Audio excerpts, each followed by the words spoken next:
Gimus kūdikiui dažnai sprendžiame klausimą: reikia vystymo ar nereikia? Jeigu kūdikis miega puikiai be vystyklo, jo greičiausiai ir nereikės. Tačiau jeigu miegas neramus, jeigu mes matome, kad kūdikis dažnai makaluoja rankytėmis ir save pasižadina, pagalvokime apie vystymą. O šiandieną norėčiau Jums papasakoti apie 3 vystyklus, kuriuos dažniausiai rekomenduoju tėvams ir kurie padeda iš tiesų kūdikiams ramiau miegoti.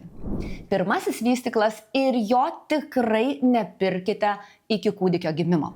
Pirmiausia, pastebėkite, kiek jūsų kūdikis aktyvus miego metu. Ir jeigu tas aktyvumas yra tikrai stiprus, Miracle Blanket yra pats pirmasis mano pasirinkimas.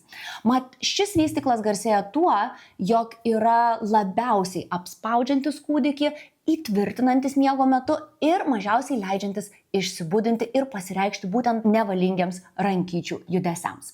Miracle Blanket yra toks vystyklas, kuris neturi jokių velcro lipdukų, jokių užtrauktukų ir jį naudoti yra ypatingai lengva. Jis turi tokius 2 sparnelius, kurie labai puikiai įtvirtina kūdikio rankytes, na, o toliau tiesiog apvyniojame kūdikį šią medžiagą. Apačioje yra kišenėlė, kuri leidžia kojytėms būti pačioje saugiausioje varliuko pozoje. Niekada nevystome kojyčių, visada įtvirtiname tik rankytes. Taigi, šiame vystykle kažkada miegojo ir mano dukros, mat jos ypatingai save pasižadindavo miego metu būtent tais rankyčių judesiais. Antroji mano rekomendacija yra skirta tiems kūdikiams, kurie dažnai mėgsta miegoti iškėlę rankytes.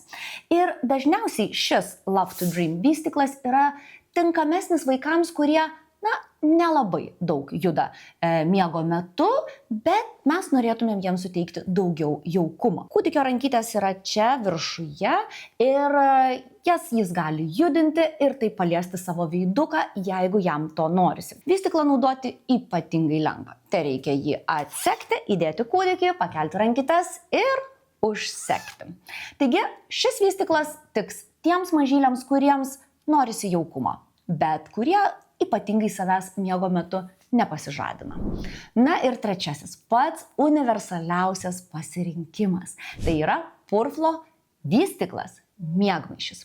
Šį vystyklą miegmaišį jau mes galime pirkti net ir iki kūdikio gimimo. Mat, jį galima naudoti ir kaip vystyklą, ir kaip paprasčiausią miegmaišį. Jeigu kūdikis miego metu juda, jeigu rankyčių judesiais pasižadina save, tiesiog užsekime rankyčių angas ir naudokime jį kaip vystyklą. Na, o jeigu gimus kūdikiui pamatysime, kad vystymo jam visiškai nereikia, šias angas atsekime ir naudokime jį kaip patį paprasčiausią miegmaišį. Šis vystyklas miegmaišis tampriai apgaubia kūdikį, tačiau su juo kūdikis tikrai neperkais, nes šonuose yra tinkleliai, kurie leidžia kvėpuoti. Taip pat labai patogu tai, kad galime reguliuoti jo ilgį. Kol kūdikis yra dar visai mažutėlis, galime užsekti ir sutrumpinti šį miegmaišį. O kai kūdikis paauga, mes tiesiog atsegame, padarome jį ilgesnį ir naudojame toliau. Tikiuosi, kad dabar apžiūrėję šios 3 skirtingus vystyklus daug lengviau išsirinksite tą, kuris tiks jūsų mažyliui. Taip pat labai noriu priminti ir pabrėžti, kad vystyti yra saugu tol, kol mažylis pradeda verstis. Jeigu mažylis dienos metu apsivertė arba jau rodo ženklus, kad tuoj versis, vystyti turime nustoti ir migdyti laisvomis rankytėmis. Taip pat labai svarbu priminti, kad suvystytas kūdikis turi miegoti ant atskiro miego paviršiaus, tai reiškia, kad jeigu guldomės kūdikį į lovą šalia savęs, taip pat turime išimti iš vystyklo, kad rankytės būtų laisvos. Tai yra labai svarbu dėl kūdikio saugumo.